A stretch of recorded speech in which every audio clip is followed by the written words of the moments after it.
German तानाशाह Adolf Hitler का दक्षिणी जर्मनी के सुरम्य आल्प्स पर्वतों की गोद में बसे बेर्chtesgaden में एक निजी बंगला था।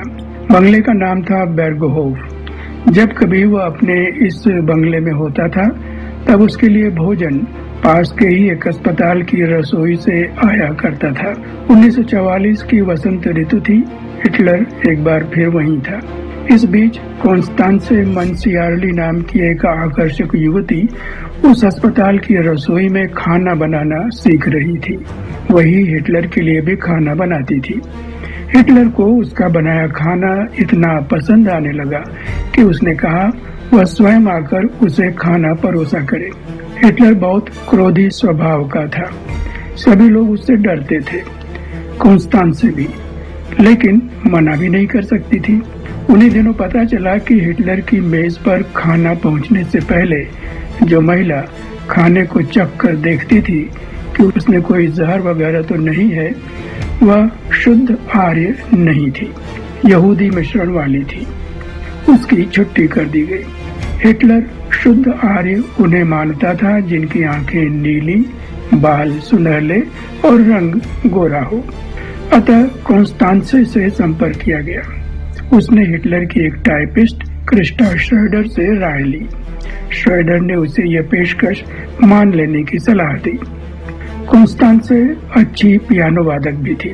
उसका पारिवारिक नाम मंसियार्ली बहुत नामी संगीतकार मोत्सार्ट की पत्नी का भी पारिवारिक नाम था। हिटलर को यह बात और भी अच्छी लगती थी, लेकिन उसका हिटलर को इतना पसंद आना अंततः उसके लिए भी दारुण अंत का आरंभ बन गया।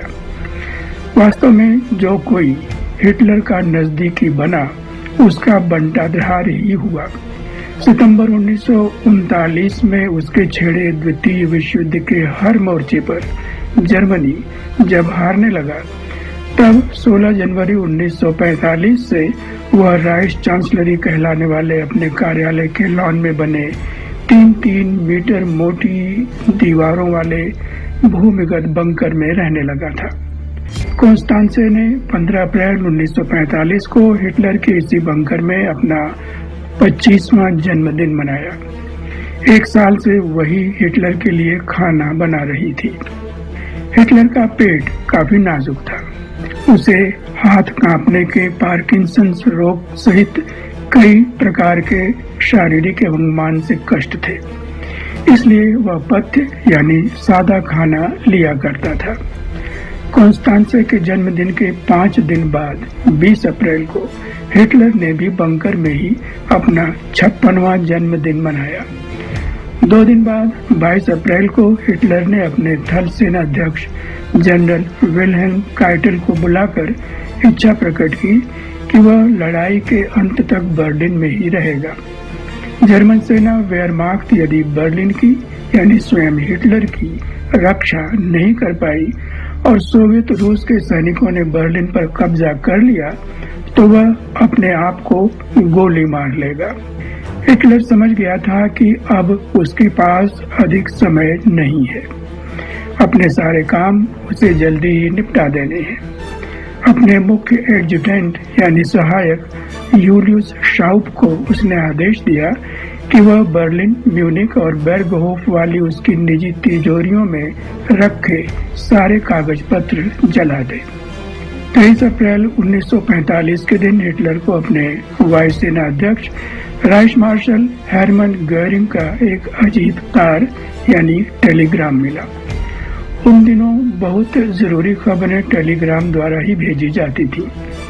गोरिंग ने बेर्chtesgaden से लिखा था कि हिटलर यदि बर्लिन में ही पड़ा रहता है और रात 10 बजे तक उसके तार का जवाब नहीं देता, तो वह यानी गोरिंग जून 1941 की एक व्यवस्था के अनुसार अपने आप को हिटलर का उत्तराधिकारी घोषित कर देगा।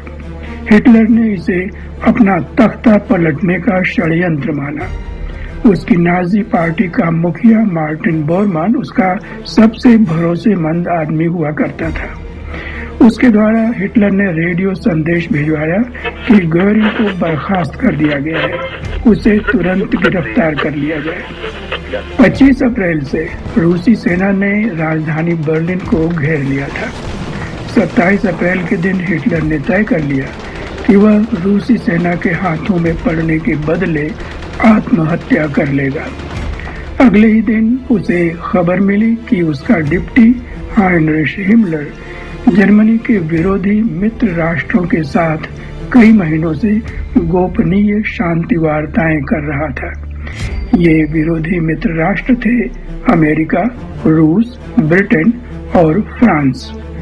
हिटलर ने हिमलर को भी तुरंत पद और पार्टी से निकाल बाहर कर दिया। हिमलर खुद तो उसकी पकड़ में नहीं आया, पर हिमलर के अधीन नाजी पार्टी के सैन्य बल वाले एक ऊंचे अफसर को हिटलर ने गोली से उड़वा दिया। 28 अप्रैल वाली उसी मध्य रात्रि को हिटलर ने लंबे समय की अपनी प्रेमिका एफा ब्राउन के साथ अपने बंकर में ही शादी रचाई। उसका प्रचार मंत्री गोएबल्स इस विवाह का साक्षी बना। प्रचार मंत्रालय के ही एक अधिकारी ने विवाह की विधिवत रजिस्ट्री की। हिटलर ने उसी रात अपनी टाइपिस्ट ट्राउडेल यूंगे को सामने बिठाकर अपना वसीयतनामा लिखवाया। वसीयत का निजी हिस्सा बहुत छोटा ही था। उसमें हिटलर ने लिखवाया कि वह अब जीना नहीं चाहता। उसके पास जो भी धन संपत्ति है उसे वह अपनी पार्टी और देश के नाम कर रहा है। वसीयत के राजनीतिक हिस्से में हिटलर ने प्रथम विश्व युद्ध से मिली सीख और द्वितीय विश्व युद्ध शुरू करने के बारे में अपने तर्क पेश किए। स्वयं को निर्दोष बताते हुए उसने दावा किया कि वह युद्ध नहीं चाहता था, युद्ध उस पर थोपा गया। पोलैंड पर 1 सितंबर 1939 को जर्मन आक्रमण से 3 दिन पहले तक वह ब्रिटेन से वार्ताएं करता रहा। उसने जो कुछ किया अपने देश और अपनी जनता के प्रति निष्ठा व प्रेम के चलते किया, कहना था हिटलर का। युद्ध तो उसके अपने शब्दों में उन स्वार्थी अंतर्राष्ट्रीय राजनेताओं ने थोपा जो या तो स्वयं यहूदी थे या यहूदियों के बहकावे में आ गए थे। हिटलर को यहूदियों से अपार घृणा थी। वसीयत के इस राजनीतिक हिस्से में ही हिटलर ने अपने उत्तराधिकारी भी तय कर दिए। नौसेना अध्यक्ष एडमिरल कार्ल डोनिट्ज को जर्मन राइश यानी साम्राज्य का राष्ट्रपति बनाया और प्रचार मंत्री योसेफ गोएबल्स को राइस चांसलर यानी प्रधानमंत्री बनाया। वसीयत लिखवाने का ये काम 29 अप्रैल की सुबह 4 बजे तक चला।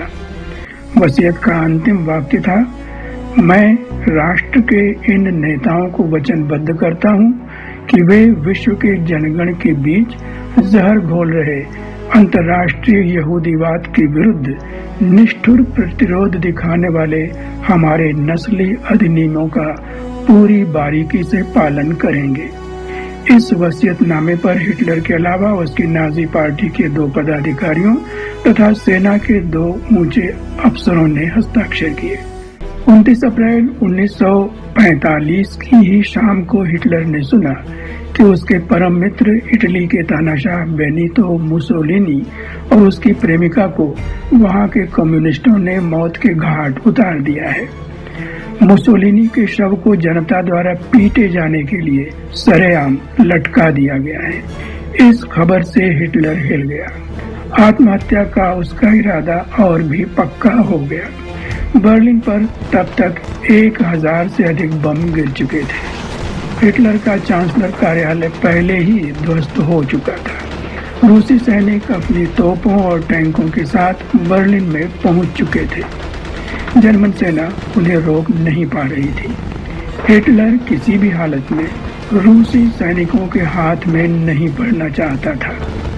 उसकी भी मुसोलिनी जैसी ही दुर्गति हो सकती थी।